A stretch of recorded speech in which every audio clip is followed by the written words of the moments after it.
ಆತ್ಮೀಯ H16 news ಅರ್ಥಾತ್ ಹೇ ಸೀತಾರಾಮ್ಗೆ ಸ್ವಾಗತ. ನಾನು ನಿಮ್ಮವ MI ಅಥವಾ ಮಲ್ಲಪ್ಪ ಜೋತಾವರ್. ಆದ್ಮೇಲೆ ಈಗ ತಾವು ದಿನ ಸುದ್ದಿಗಳನ್ನ ಅದರ ಜೊತೆಗೆ ವಿಶೇಷತೆಗಳನ್ನ ನೋಡ್ತಾ ಹೋಗಿ ವಿಶೇಷ ಈ ಮೊದಲನೇ ಸುದ್ದಿಯನ್ನು ನೋಡಿ.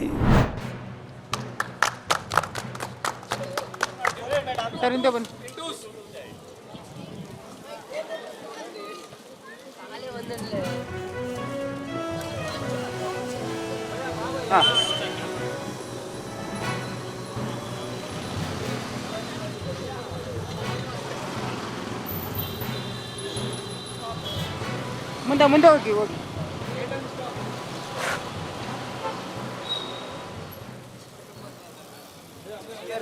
Side.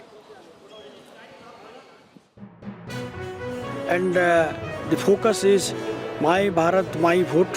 It's an initiative from Government of India to involve the new voters and to aware them about the National Voters Day as well as their role for largest democracy and their franchise, their citizenship and way forward. This time, so I'm very happy and I'm very excited to vote this time. And I also thank the government for initiating such an cycles on Sundays on cycle to keep the voters fit. And I thank Sai STC Bangalore for initiating this program. And also thank for Government of India to taking the initiative of Sunday cycle to get every voter fit and free. And this opportunity for me is first time I'm voting this election commission. I got voter ID. So thank you to Sports Authority of India for initiating this Sunday cycle. एक ऐसी scheme है जो हमें सिर्फ fit ही नहीं और लोगों को जागरूक भी कर रहा है कि आप फिट की तरफ ज़्यादा फिट हो. हमारे जो यूथ है, क्योंकि हमारा जो इंडिया है वो सबसे ज़्यादा यूथ हमारे देश में है, तो उसको भी मोटिवेट करती है कि आप फिटनेस की तरफ ज़्यादा बढ़े. As you know, My Bharat, My Vote. This initiative does encourage young voters, first-time voters, to cast their vote. Great initiative, and also with Cyclothon promoting a fitter India. I think these initiatives help us to develop a fitter and younger nation.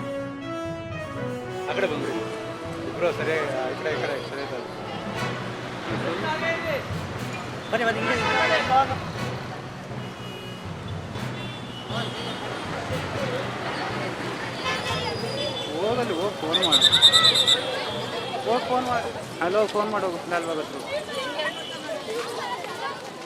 ನಾಳೆ last ಅಲ್ವಲ್ಲ.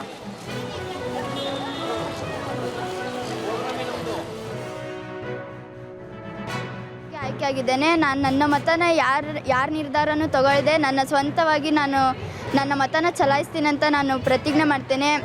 ಯಾರದೇ ಇನ್ನೊಬ್ಬರು ಮಾತು ಕೇಳಾಗಲಿ ಅಥವಾ ಯಾರೋ ಒಬ್ಬರು ದುಡ್ಡಿಗೋಸ್ಕರ ಆಗಲಿ ನಾನು ನನ್ನ ಮತನ ಬಿಟ್ಕೊಡಲ್ಲ. ನನ್ನ ಆಯ್ಕೆ ದೇಶಕ್ಕೆ ಒಳ್ಳೆಯದಾಗಬೇಕು.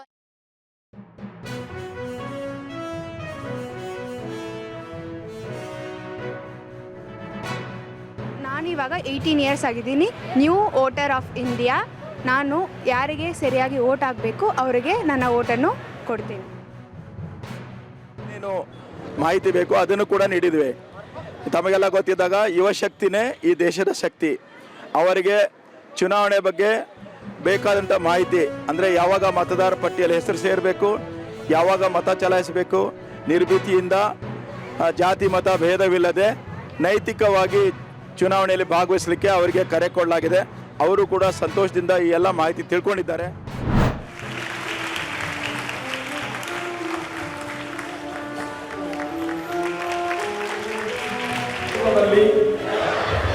ದೃಢ ವಿಶ್ವಾಸವುಳ್ಳ ಸಂಪ್ರದಾಯ ಮುಕ್ತ, ನ್ಯಾಯಸಮ್ಮತ ಮತ್ತು ಪ್ರತಿಯೊಂದು ನಿರ್ಭೀತರಾಗಿ ಮತ್ತು ಮತ ಭಾಷೆ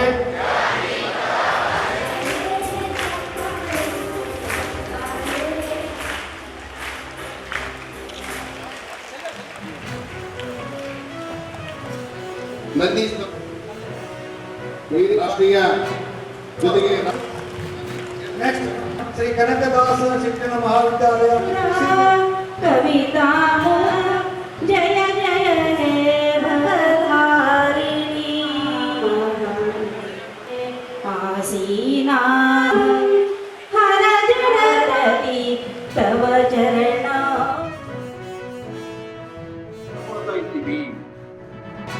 ಇದು ಸರ್ವೇ ಸಾಮಾನ್ಯವಾಗಿ ಎಲ್ಲರ ಒಂದು ಮನಸ್ಸಿನಲ್ಲಿ ಬರುವಂತಹ ಪ್ರಶ್ನೆ. ಯಾವುದೇ ಒಂದು ಎಲೆಕ್ಷನ್ ಬಂತಂದ್ರ ನಾವು ಏನಂತೀವಂದ್ರ ಯಾರ ಕಡೆ ದುಡ್ಡದ ಅವರು ಎಲೆಕ್ಷನ್ ಗೆದ್ದಿತಾರ ಅಂತ ನಮ್ಮ ಮನಸ್ಸಿನೊಳಗ ಅಷ್ಟು ಮಟ್ಟಿಗೆ ಆ ಒಂದು ಭಾವನೆ ಬೇರೂರು ಬಿಟ್ಟದ. ನಮ್ಮ ಜವಾಬ್ದಾರಿನ ನಾವು ನಿಭಾಯಿಸಿದ್ರೆ ಇದು ಬಲಿಷ್ಠವಾಗಿ ಮುಂದುವರಿಯುತ್ತೆ. ನಮ್ಮ ಜವಾಬ್ದಾರಿನ ನಾವು ಮಾಡದೆ ಮತದಾನ ಬಗ್ಗೆ ಅಸಡ್ಡೆ ಮಾಡ್ಕೊಂಡು ಅಥವಾ ಮತದಾನ ಮಾಡಬೇಕಾದ್ರೆ ಬೇರೆ ಬೇರೆ ಆಮಿಷಕ್ಕೆ ಒಳಗಾಗಿ ನಾವೇನಾದ್ರೂ ಮತದಾನ ಮಾಡೋದನ್ನ ಮುಂದುವರಿಸಿದ್ರೆ ಈ ಏನು ನಮ್ಮ ಪ್ರಜಾಪ್ರಭುತ್ವ ಬಲಿಷ್ಠವಾಗಿದೆ ದಿನೇ ದಿನೇ ಅದು ವೀಕ್ ಆಗ್ತಾ ಹೋಗುತ್ತೆ ಅಂತ ನಾನು ಹೇಳಕ್ಕೆ ಇಷ್ಟ.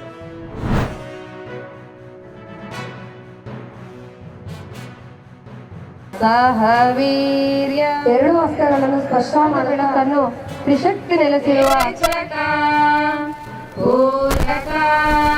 ಉತ್ತರಾಸನ ಊರ್ಧ್ವ ನಮಸ್ಕಾರಾಸನ ಮಧ್ಯ ದೃಷ್ಟಿ ಸಮದೃಷ್ಟಿ ಅಧೋಮುಖ ಶ್ವಾನಾಸನ ಮರಿಚಯೇ ನಮಃ. ಓಂ ರೇಚಕ ಪೂರಕ. ರಥಸಪ್ತಮಿ ಮತ್ತೆ ಯಾವಾಗ ನಮ್ಮ ದೇಶದ ಪ್ರಧಾನಿಯವರು ಅಂತಾರಾಷ್ಟ್ರೀಯ ಯೋಗ ದಿನಾಚರಣೆಯನ್ನ ಎಲ್ರಿಗೂ ಕೂಡ ಪರಿಚಯ ಮಾಡಿದ್ರು, ಆ ದಿನದಿಂದ ಅಂತಾರಾಷ್ಟ್ರೀಯ ಯೋಗ ದಿನಾಚರಣೆ ಮತ್ತು ನಮ್ಮ ಸಮಿತಿಯ ವಿಶೇಷ ಕಾರ್ಯಕ್ರಮದ ರಥಸಪ್ತಮಿಯನ್ನ ಸಾಮೂಹಿಕವಾಗಿ ವಿಶೇಷವಾಗಿ ನಿರಂತರವಾಗಿ ಪ್ರತಿ ವರ್ಷ ಮಾಡ್ಕೊಂಡು ಬರ್ತಾನೆ ಇದ್ದೀವಿ. ಇವತ್ತು ನಾವು ಹೇಳ್ತಾ ಇದ್ವಿ ವಿಶ್ವಕ್ಕೆ ಗುರು ಆಗ್ಬೇಕು ಭಾರತ ಅಂತ. ಇವತ್ತು ವಿಶ್ವಕ್ಕೆ ಗುರು ಆಗಿದ್ದೇವೆ. ಇವತ್ತು 189 ದೇಶಗಳಲ್ಲಿ ಸುಮಾರು 160 ದೇಶಗಳು ಇಸ್ಲಾಂ ದೇಶಗಳಾಗಿದ್ರು ಸಹಿತ ಯೋಗವನ್ನ ಒಪ್ಪಿಕೊಂಡು ಇವತ್ತು ವಿಶ್ವ ಯೋಗ ದಿನಾಚರಣೆಯನ್ನ ಎಲ್ಲರೂ ಮಾಡ್ತಾ ಇದ್ದಾರೆ. ಇವತ್ತು 108 ಸೂರ್ಯ ನಮಸ್ಕಾರ ಯಾರು ಮಾಡ್ತಾ ಇದ್ರಿ, ಇವತ್ತು 181 ದೇವಸ್ಥಾನದಲ್ಲಿ ಸೂರ್ಯ ನಮಸ್ಕಾರವನ್ನ ಮಾಡ್ತಾರೆ. ಅನ್ಯ ಭಾಷೆ ಮತ್ತೆ ಅನ್ಯ ಜನ ಈಗ ಬೇರೆ ಬೇರೆ ಕಡೆ ಈಗ ತಮಿಳುನಾಡಲ್ಲಿ ಸನಾತನ ಧರ್ಮ ಬೇಡ ಅಂತ ಹೇಳ್ತಾರೆ. ಹಾಗೆ ಬೇರೆ ಬೇರೆ ದೇಶಗಳ ಬೇರೆ ಬೇರೆ ರಾಜ್ಯಗಳಲ್ಲಿ ಈಗ ಕೇರಳದಲ್ಲಿ ಸ್ವಲ್ಪ ಅದೇ ಥರ ಮಾತಾಡ್ತಾರೆ. ಆ ಥರ ಮುಂದಿನ ದಿನಗಳಲ್ಲಿ ನಮ್ಮ ಕರ್ನಾಟಕದಲ್ಲಿ ಆ ಥರ ಮಾತಾಡದೇ ಇರೋ ಹಾಗೆ ನೀವು ಯೋಗ ಕಲಿಸಿ. ಇವತ್ತು ವಯಸ್ಸು ಏನು 80ರಿಂದ ಚಿಕ್ಕ 8 ವರ್ಷ 9 ವರ್ಷ ಮಕ್ಕಳವರೆಗೂ ಇಲ್ಲಿ ಯೋಗಾಭ್ಯಾಸನ ಮಾಡ್ತಾ ಇರ್ತಾರೆ. ಅದರಿಂದ ನಮ್ಮ ಯೋಗ ಎಷ್ಟು ಮಾಡ್ತೀವೋ ನಮ್ಮ ಆರೋಗ್ಯ ಅಷ್ಟು ಒಳ್ಳೆಯದಾಗ್ತದೆ.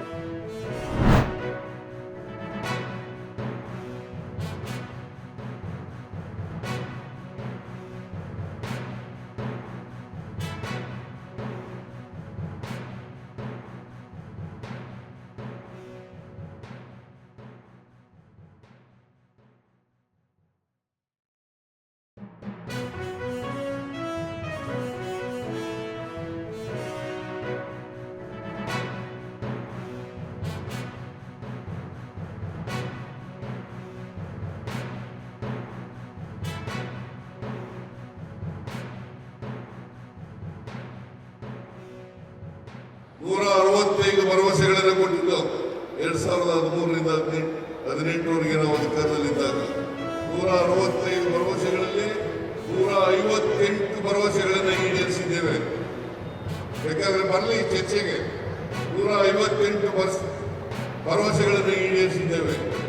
ಜೊತೆಗೆ 30 ಹೊಸದಾಗಿ 30 ಕಾರ್ಯಕ್ರಮಗಳನ್ನು ಮಾಡಿದ್ದೇವೆ. ಈಗ 592 ಈ ವರ್ಷ 23ರಲ್ಲಿ ಅಧಿಕಾರಕ್ಕೆ ಬಂದ ಮೇಲೆ ನಮ್ಮ ಪ್ರಣಾಳಿಕೆಯ ಮೂಲಕ 592 ಭರವಸೆಗಳನ್ನು ಕೊಟ್ಟಿದ್ದವು. ಅದರಲ್ಲಿ ಈಗಾಗಲೇ 243 ಭರವಸೆಗಳನ್ನು ಈಡೇರಿಸಿದ್ದೇವೆ. 240 ಉಳಿದ 2.5 ವರ್ಷದಲ್ಲಿ ಉಳಿದ ಭರವಸೆಗಳನ್ನು ಕೂಡ ಈಡೇರಿಸ್ತೇವೆ ಅಂತಕ್ಕಂಥ ಮಾತುಗಳನ್ನು ಈ ಸಂದರ್ಭದಲ್ಲಿ ಹೇಳಿ, ನಾವು ಆರ್ಥಿಕವಾಗಿ ದಿವಾಳಿಯಾಗಿಲ್ಲ. ದಿವಾಳಿಯಾಗಿದ್ರೆ ಇಷ್ಟೆಲ್ಲ ಅಭಿವೃದ್ಧಿ ಕೆಲಸಗಳನ್ನ ಮಾಡಕ್ಕೆ ಸಾಧ್ಯ ಆಗ್ತಿರ್ಲಿಲ್ಲ. ನಾವು 42,345 ಮನೆಗಳಿಗೆ 1,80,000 ಮನೆಗಳನ್ನ ಕಟ್ತಾ ಇದ್ದೇವೆ. ಇನ್ನು ಉಳಿದಂತ ಎಲ್ಲ ಮನೆಗಳಿಗೂ ಕೂಡ 4,500 ರೂಪಾಯಿಗಳನ್ನ ಕೊಡ್ತೇವೆ ಅಂತಕ್ಕಂಥ ಮಾತನ್ನು ಹೇಳಿ, ಕೊಳಗೇರಿ ಜನ ಅವರು ಕೂಡ ಮುಖ್ಯವಾಗಿ ಇಲ್ಲಿಗೆ ಬರಬೇಕು. ತಾವೆಲ್ಲ ಇಲ್ಲಿವರೆಗೆ ಸುದ್ದಿಗಳನ್ನು ನೋಡಿದಿರಿ, ಜೊತೆಗೆ ವಿಶೇಷ ಘಟನೆಗಳನ್ನು ಸಹ ನೋಡಿದಿರಿ. ಅದು ನಿಮ್ಗೇನು ಅನ್ನಿಸ್ತು? ನಿಮಗೆ ಲೈಕ್ ಮಾಡಿರಿ, ಶೇರ್ ಮಾಡಿರಿ, ಕಾಮೆಂಟ್ ಮಾಡಿರಿ, ಜೊತೆಗೆ ಸಬ್ಸ್ಕ್ರೈಬ್ ನಿಲ್ಲಿಸ್ಬೇಡ್ರಿ. H16 ನ್ಯೂಸ್ ಅರ್ಥಾತ್ ಸೀತಾರಾಮ್ ನ್ಯೂಸ್ ಸತ್ಯದ ಕೈಗನ್ನಡಿ ವಂದನೆಗಳು.